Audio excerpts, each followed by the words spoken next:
দৰঙৰ ঐতিহ্যমণ্ডিত খটৰা সত্ৰৰ সভাগৃহত বাৰ্তাবাহক নতুন বাৰ্তা হোৱাটছআপ এপ গ্ৰুপৰ দ্বিতীয় বাৰ্ষিক অধিৱেশন আৰু 12ৰহণীয়া কাৰ্যসূচী সমাপন।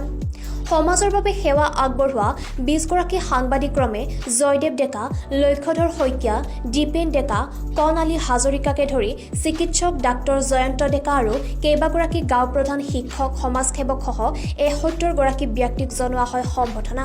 কেইবাগৰাকী আগশাৰীৰ শিল্পীয়ে গীত আৰু নৃত্য পৰিৱেশন কৰা অনুষ্ঠানটিত শিশু শিল্পী আশ্বাস আয়ুষ্মানে গীত পৰিৱেশন কৰি সকলোকে আপ্লুত কৰে। হয়, দৰঙৰ ঐতিহ্যমণ্ডিত খটৰা সত্ৰত নতুন বাৰ্তা হোৱাটছআপ গ্ৰুপৰ আজি দ্বিতীয় বাৰ্ষিক প্ৰতিষ্ঠা দিৱসৰ লগত সংগতি ৰাখি বাৰ্ষিক অধিৱেশন অনুষ্ঠিত কৰিছিলে আৰু সেই অধিৱেশনখনি যথেষ্ট গাম্ভীৰ্যপূৰ্ণ অনুষ্ঠান অনুষ্ঠিত কৰিছিলে।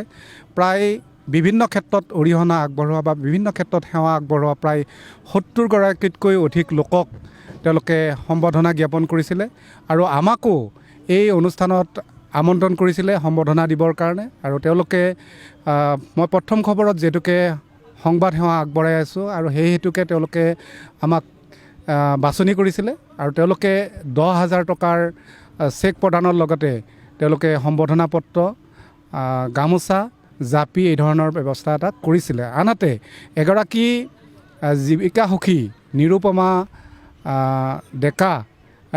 ডেকাকো তেওঁলোকে 2,000 টকাৰ চেক প্ৰদান কৰিছিলে আৰু তেওঁলোকো এই ধৰণৰ সম্বৰ্ধনা জ্ঞাপন কৰিছিলে।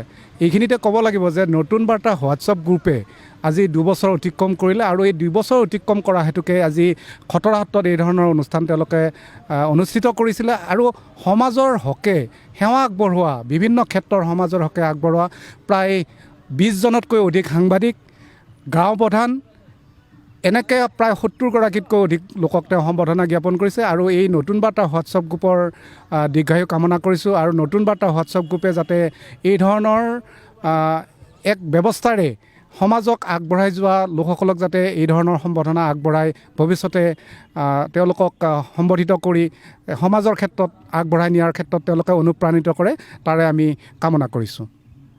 Bureau report, PI news.